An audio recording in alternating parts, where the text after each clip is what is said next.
पुण्यातील अनधिकृत जमीन व्यवहार जो अमेडिया एंटरप्राइजेस LLP या कंपनीने केला त्याचे अनेक खुलासे मी येत्या काही दिवसात करणार आहे।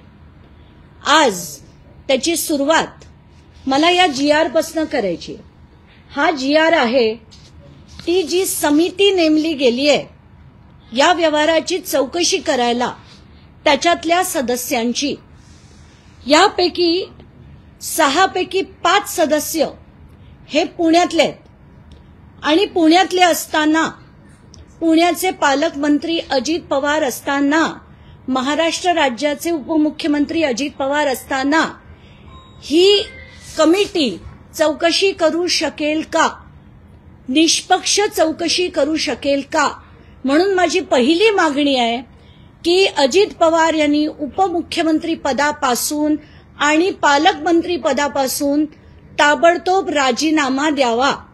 आता ह्या GR कडे मी परत येणार आहे पण थोड्या वेळाने।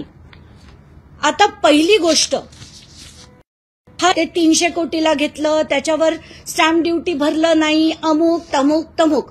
माझा पहिला प्रश्न की जे तिथे गायकवाड कुटुंब होतं, ज्यांना ती महार वतनाची जमीन मिळाली जी नंतर खालसा झाली, ती खालसा झाल्यानंतर त्यांना ती परत कधीही दिली गेली नसताना त्यांनी पॉवर ऑफ अटॉर्नी देऊन, म्हणजे ती जमीन माझ्या नावावरच नाहीये तर मी पॉवर ऑफ अटॉर्नी देऊन त्याचा व्यवहार कसा करू शकते। पहिला मुद्दा म्हणजे ती जमीन त्यांच्या नावावर होणं अपेक्षित होतं, त्याच्यानंतरच हा व्यवहार त्यांना करता आला असता।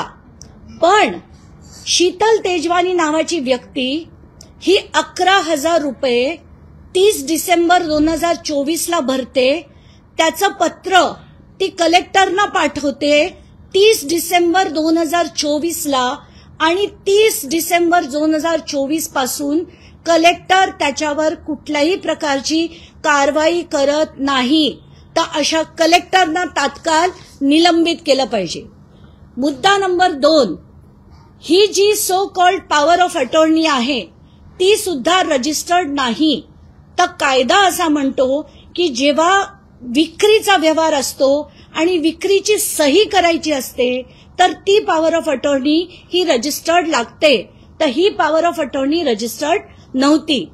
मुद्दा नंबर 3 जे आत्ता म्हटलं गेलं होतं आणि हा अतिशय महत्वाचा मुद्दा आहे की हे जे सो कॉल्ड आम्ही कॅन्सल रद्द करून टाकतो, आम्ही तो चोरीचा माल परत देऊन टाकतो आणि पोलिसांना सांगतो आम्हाला पकडू नका।